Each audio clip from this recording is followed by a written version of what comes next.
فرمایا خبردار ہو جاؤ، اللہ کے ذکر میں ہی دلوں کا اطمینان ہے، اللہ کے ذکر میں دلوں کا چین ہے۔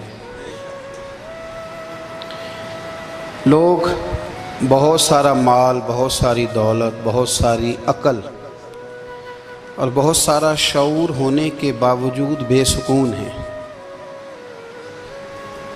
جس چیز نے زمانے کو تکلیف میں مبتلا کر دیا ہے اور جو چیز ڈھونڈنے سے نہیں ملتی وہ اطمینان ہے، وہ قرار ہے۔ لوگ بھیک مانگتے ہیں، منت کرتے ہیں، دہائی دیتے ہیں کہ کہیں سے سکون کی دولت مل جائے، لیکن وہ میسر نہیں آ رہی۔ بڑے بڑے لوگ ہیں، اور میں عرض کر چکا ہوں کہ مالدار بھی ہیں اور عقل مند بھی ہیں، باشعور ہیں، پڑھے لکھے ہیں، پر قلبی سکون، راحت، اطمینان، چین انہیں میسر نہیں آ رہا۔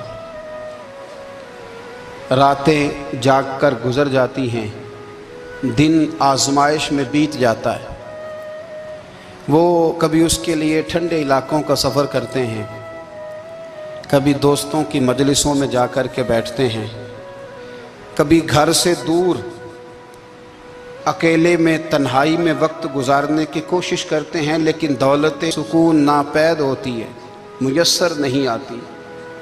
عرش کا رب فرماتا ہے، کیوں تو بھٹکتا پھرتا ہے، کیوں دائیں بائیں جاتا ہے؟ چپ کر کے مسجد آ جا اور لوگوں سے بچ کے تنہائی میں میرا ذکر کر۔ اللہ ملے گا کیا؟ فرمایا اعلیٰ بذکر اللہ تطمئن القلوب، میں تیرے بے چین دل کو چین عطا کر دوں گا۔ وہ تیرا تڑپتا اور پھڑکتا ہوا مزاج، اسے میں سکون کی دولت دوں گا۔ یہ تجھے کہیں اور نہیں ملے گا، یہ میری یاد میں ملے گا۔ یہ چین، قرار، سکون تجھے یہیں میسر آئے گا۔ اطمینان قلبی زندگی کا حسن ہے بھائی، دولت سکون اصل ہے۔ بڑے ٹھنڈے کمرے میں کچھ لوگوں کو نیند نہیں آتی، اور داتا صاحب رحمۃ اللہ علیہ آپ جائیں تو دونوں سڑکوں کے بیچ جو فٹ پاتھ ہے نا، اس پہ بھی کچھ لوگ سوئے ہوتے ہیں۔ ادھر سے بھی گاڑیاں گزرتی ہیں، ادھر سے بھی گاڑیاں گزرتی ہیں، لیکن بس نیند ہے نا، اللہ کا فضل ہے، اس نے دے دی ہے، آنے والوں کو آ گئی ہے۔ اطمینان قلبی، میرا معاشرہ بے سکون ہے، بے قرار ہے۔ مجھے کچھ لوگ کہتے ہیں جی میں آج کل بڑا بور ہو رہا ہوں، تو میں کہتا ہوں یار ہمیں تو ٹائم ہی نہیں ملا آج تک بور ہونے کا، نہیں وقت ہی نہیں اتنا میسر آیا۔ کون سا ٹائم نکالے جس میں بندہ بور ہو؟ وہ تو ہے کہ انسان کچھ فارغ ہو، کہیں اس کے پاس گنجائش ہو تو بور بھی ہو لے۔ کیسے بور ہو لیتے ہو؟ یہ کیا ہوتا ہے بور ہونا؟ زندگی میں اتنا وقت ہی کہاں ہے کہ انسان بور ہوتا پھرے اور یہ تصور بناتا پھرے کہ میں بڑی آزمائش میں ہوں، تو میں بڑے بور ہو رہا ہوں، تو میں بڑی تکلیف میں ہوں۔ تو وقت بہت زیادہ ہے ہمارے پاس، لایانی کاموں میں ضائع بڑا ہوتا ہے، تو ہم بور ہوتے ہیں، پریشان ہوتے ہیں۔ اللہ فرماتے ہیں یہ جو میری یاد ہے نا، لیکن اس کا بھی ایک طریقہ ہے یاد کا، اس طریقے سے اگر میرے رسول کریم علیہ السلام نے فرمایا اللہ کا ذکر اس طرح کرنا کہ دیکھنے والا تمہیں دیوانہ سمجھے، لوگ سمجھیں کہ کوئی مجنون ہے، کوئی جنونی ہے، کوئی پاگل ہے۔ یہاں اللہ تعالیٰ معاف کرے، آپ ذکر کی مجلس چھیڑیں، آپ نعت شریف کی مجلس چھیڑیں تو بہت سارے لوگ پروفیسر بن جاتے ہیں، وہ ساری نہیں ہلاتے، ان کی زبانی حرکت میں نہیں آتی۔ حالانکہ رب کریم کا ذکر اس طرح کرو کہ دیکھنے والا تمہیں دیوانہ سمجھے، کہیں اور کھونے کی ضرورت ہی نہیں۔ میرے حبیب گویا ہمیں فرماتے ہیں تو رب کے ذکر میں اس طرح کھو جا کہ تجھے دنیا کا خیال ہی نہ رہے، تجھے پھر دنیا کی ہوش نہ رہے۔ لیکن اگر نماز میں بھی خیال غیر آئے، ذکر میں بھی توجہ کہیں اور ہو، زندگی میں وہ عجیب لمحہ تھا، وہ میرے ساتھ تھا اور میں تنہا تھا۔ اگر ماحول یہ ہو کہ آپ کہیں جسم کے ساتھ تو موجود ہوں، روح موجود نہ ہو، تو پھر لذت ذکر بھی میسر نہیں آتی، پھر کیف نہیں حاصل ہوتا۔ یاد رکھیں کہ اس طرح کھو کے رب کی یاد کہاں سے کیف آئے گا؟ الجھ ہی پڑا گئے ہیں۔ وہ مستی، وہ سرور، وہ کیف جو اللہ کے ذکر میں ہوتا تھا، جو کبھی مرشد کامل کے سامنے بیٹھ کر لوگ اللہ اللہ کرتے تھے تو لگتا یہ تھا کہ یہ یہاں ہیں ہی نہیں، یہ تو کہیں اور چلے گئے ہیں، یہاں موجود ہی نہیں۔ لیکن اب وہ موج نہیں، وہ شوق نہیں، وہ درد نہیں، وہ ذہن نہیں۔ اقبال تڑپ کے کہا کرتے تھے خرد کی گتھیاں سلجھا چکا ہوں، یا رب مجھے صاحب جنوں کر دے، اللہ مہربانی فرما، وہ کیفیت دے، وہ سرور دے۔ زندگی میں اگر اطمینان چاہتے ہو تو کبھی کبھی سب کچھ بھول کے نا تو مست ہو جایا کرو رب کی یاد میں۔ کبھی کبھی چھوڑ دیں دنیا، چھوڑیں یار موبائل، کسی وقت کریں اس کو بند، چھوڑیں اس بات کا خیال کہ فلانے نے سلوٹ کیا ہے کہ نہیں کی، چھوڑیں۔ حضرت باجزید بستامی رحمت اللہ تعالیٰ علیہ فرماتے ہیں میں نے اعتکاف کبھی اپنی مسجد میں نہیں کیا، اس لیے کہ سارے ہی ہاتھ چومنے والے، سارے ہی پیار کرنے والے۔ فرماتے میں جب اعتکاف کرتا تھا تو میں بستام سے دور نکل جاتا تھا جہاں کوئی مجھے جاننے والا نہ ہو۔ اٹھ بلیا چلو تھے وسیے جتھے وس دے نہیں سارے ینے، نہ کوئی ساڈی ذات پچھانے تے نہ کوئی سانو مننے، چل ادھر چلیں۔ اٹھ بلیا چلو تھے وسیے جتھے وس دے نہیں سارے ہی انے، نہ کوئی ساڈی ذات پچھانے تے نہ کوئی سانو۔ اتنا شوق ہے سلوٹ کرانے کا، اتنا شوق ہے تعارف کرانے کا، اتنا شوق ہے اپنا بتانے کا، تو یہ چیز غلبہ کر جاتی ہے، پھر نام رہ جاتا ہے، روح نہیں رہتی، پھر وجود رہ جاتا ہے، پھر باطن کی کیفیت نہیں رہتی۔ خدا را اپنے آپ کو بے چین نہ کرو، بے قرار نہ کرو، بے سکون نہ کرو، رب کی یاد میں آ جاؤ، درود و سلام میں آ جاؤ، نعت کے حسن میں آؤ، تلاوت کی دنیا میں آؤ، سجدوں کے نور میں آؤ۔ آؤ کبھی کھول کے دل مسجد کی صفائیاں کریں، آؤ نہ کبھی کوئی بوڑھا دادی نانی دادا ان کے پاس بیٹھ کے پیر دبا کے اللہ کو راضی کریں۔ یہ کیف والی جگہ ہیں، یہ سرور والی جگہ۔ اتنی بے چین ہماری زندگی ہے، بے قرار ہے، تڑپتے ہوئے لوگ، لڑتے ہوئے لوگ، ایسے لگتا ہے ابھی ایک دوسرے کا گریبان تھام لیں گے، بے قرار بے چین۔ کسی کو انتظار کا کہا جانا کہ 10-20 منٹ کسی کا انتظار کرو تو بعض لوگ مجھے ایسے لگتا ہے جیسے ان کا کلیجہ پھٹ جائے گا، ڈاکٹر کے انتظار میں بیٹھے ہیں تو بڑے پریشان ہیں۔ کسی کو ملنے گئے ہیں کو آدھا گھنٹہ بیٹھنا پڑ گیا تو بڑی دقت میں ہیں۔ اپنے آپ کو سکون دیں۔ آپ یقین کریں بڑا مزہ آتا ہے، کبھی کسی کا انتظار کرنا پڑے تو 2-4 تسبیح درود شریف پڑھی جاتی ہے، یعنی ذوق بن جاتا ہے کہ چلو اللہ نے موقع دیا ہے، کوئی سرکار کو یاد کر لیں، تنہائی مل گئی۔ ہمارا مزاج جس سختی کا شکار ہے وہ سختی آہستہ آہستہ ہمیں زیادہ آزمائش میں ڈال رہی۔ تو میرے بھائی زندگی میں اطمینان حسن ہے، اور وہ سب سے زیادہ اللہ کی یاد میں ملتا ہے، وہ سب سے زیادہ رب کریم کے ذکر میں۔ سب سے زیادہ جو چاہتا ہے نا دل ٹھنڈا رہے، زبان میٹھی رہے، وہ مدینے والے محبوب پہ درود و سلام پڑھا کرے، وہ حضور پہ درود و سلام پڑھا کرے، زبان میٹھی رہے گی۔ میرا ذاتی تجربہ ہے کہ جو آدمی اپنے اخلاق سنوارنا چاہے وہ حضور پہ درود شریف پڑھے، جو اپنے اخلاق سنوارنا چاہے، طبیعت کو ٹھنڈا رکھنا چاہے، وہ درود شریف پڑھے، اس کا دل سکون میں آئے گا۔ کچھ کام اور ہیں زندگی میں اطمینان کے لیے، ان کا ہونا بھی بڑا ضروری ہے۔ سب سے پہلے اگر آپ چاہتے ہیں نا زندگی میں سکون ہو تو حقیقتوں کا سامنا کرنا سیکھیں۔ آپ جو ہیں وہ رہنا سیکھیں، جو آپ نہیں ہیں وہ بننے کی کوشش نہ کریں۔ حقیقت کا سامنا کرو گے تو زندگی اطمینان میں آ جائے گی۔ ہم نے نا بہانے بنا لیے ہیں، ہیلے بنا لیے ہیں، جھوٹ کے سہارے اپنے آپ کو اونچا کر لیا ہے۔ ایک آدمی سے کہا جاتا ہے تو رشوت نہ لے، تو کہتا ہے میں غریبوں سے نہیں لیتا۔ تو میرا سوال یہ ہے کہ امیروں کا حساب لینے کی اللہ نے تیری ڈیوٹی لگائی ہے، تیرے ذمہ لگایا ہے کہ تو امیروں کا حساب کر، تمہیں کیا ضرورت پڑی ہے؟ ہم نہ بہانہ کرتے ہیں، رشوت لینے والے کا الگ بہانہ ہے اور سفارش والے کا الگ بہانہ ہے۔ حقیقت کا سامنا کریں، حقیقت کا۔ جو میرے ذمہ داریاں ہیں وہ میں نے پوری کرنی، جو آپ کی ذمہ داریاں ہیں وہ آپ جان نہ چھڑائیں، حقیقت پسند بنیں۔ میرے رسول کریم، پھر پڑھیے درود شریف صلی اللہ تعالی علیہ وسلم۔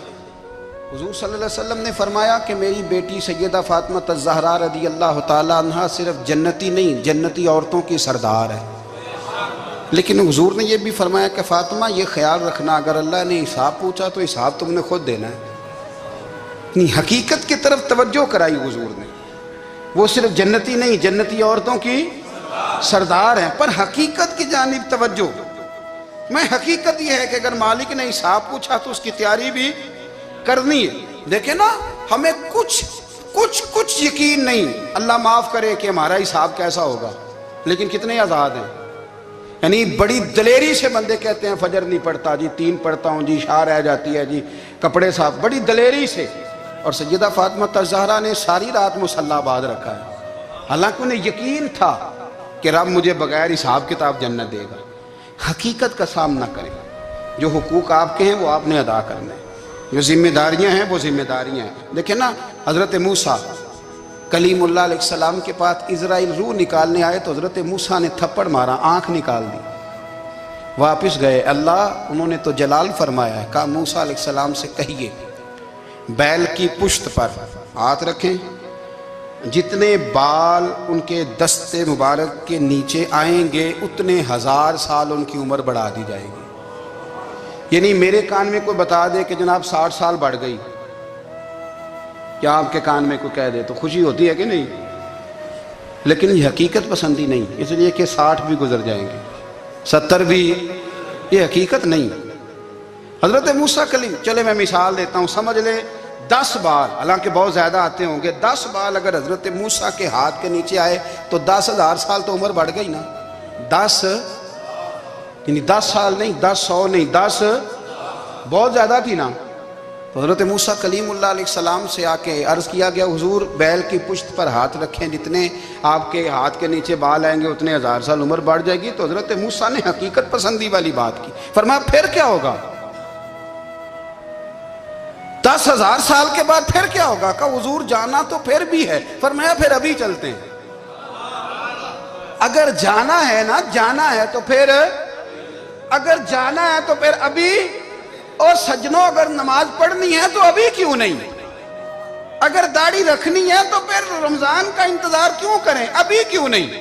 اگر سچ بولنا ہے تو پھر، اگر رزق حلال کھانا ہے تو پھر انتظار کا ہے۔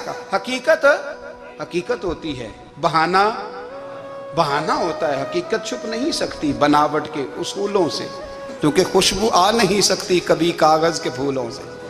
یہ بات یاد رکھیں، اگر جانا ہے تو حضرت کلیم فرمانے لگے پھر 10,000 سال کے بعد بھی جانا ہے تو آج بھی۔ ہمیں بے قراری زندگی میں اس لیے کہ ہم حقیقت پسند نہیں، ہم بہانوں میں، ہم ہواؤں میں جیتے ہیں، ہواؤں میں، خیالات میں زندگی گزارتے ہیں۔ بڑا ٹائم پڑا ہے، مثلاً کتنا میرے رسول کریم صلی اللہ تعالیٰ علیہ وآلہ وسلم نے ایک دن صحابہ سے فرمایا تمہیں حیا نہیں آتی؟ حضور کیا ہوا؟ فرمایا وہ والے مکان بناتے ہو جن میں تم رہ نہیں سکتے، وہ والا مال جمع کرتے ہو جو کھا نہیں سکتے، حیا نہیں آتی؟ عرض کی حضور حکم کریں تو محبوب فرمانے لگے جوتے کا ایک تسمہ بند کرتا ہوں تو سوچتا ہوں دوسرا بند کرنے سے پہلے موت آ جائے گی، ایک سانس اندر جاتی ہے تو دوسرا آنے سے پہلے میں یاد کرتا ہوں کہ مجھے دنیا سے جانا ہے۔ تمہیں حیا نہیں آتی؟ وہ مکان بناتے ہو جن میں رہ ہی نہیں سکتے، وہ مال جمع کرتے ہو جو کھا۔ حقیقت پسند نہیں بھائی ہم۔ بہت سارے لوگ ہیں بڑی باتیں سناتے ہیں، بڑی، میں کہتا ہوں اصل میں نا زیادہ باتیں سنا کے نا بیچارہ اپنے آپ کو مطمئن کرنا چاہتا ہے، اصل بات یہ ہے کہ اندر سے نا ہلا ہوا ہے، کچھ بھی نہیں، بڑا زیادہ ہنستا ہے اور مجھے لگتا ہے کہ کوئی گہرا زخم چھپا رہا ہے۔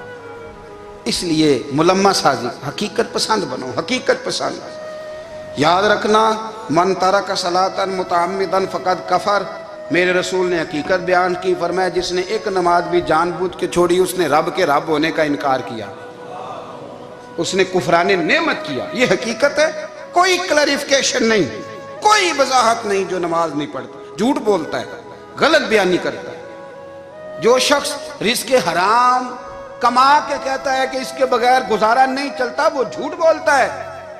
اس لیے کہ رب فرماتا ہے جب تجھے پیدا کیا ہے تو تیرا رزق میرے ذمہ ہے۔ اللہ فرماتا ہے کہ لا یکلف اللہ نفسا الا وسعہا، میں کسی پر وہ بوجھ نہیں ڈالتا جو اٹھا نہ سکے۔ نماز فرض کیا اس کا مطلب ہے ہم پڑھنے کے قابل ہیں، اس نے ہمارے ذمہ داریاں لگائی ہیں تو مطلب یہ ہے کہ ہم ذمہ داریاں ادا کرنے کے قابل ہیں، ورنہ وہ کہتا ہے میں وہ بوجھ ڈالتا ہی نہیں جو تجھ سے اٹھایا نہ جائے۔ اگر چاہتے ہو کہ زندگی میں اطمینان ملے تو خدا را حقیقت پسندوں والی زندگی گزارو. یہ فضاؤں میں زندہ رہنا، ہواؤں میں، اللہ بڑا معاف کرنے والا ہے، اللہ بڑا کریم ہے، معاف کر دے گا، تو بھئی یہ بات صحابہ کو بھی پتا تھی، یہ اہل بیت کو بھی خبر تھی، تو وہ تو ایک ایک بات کا لحاظ کرتے تھے.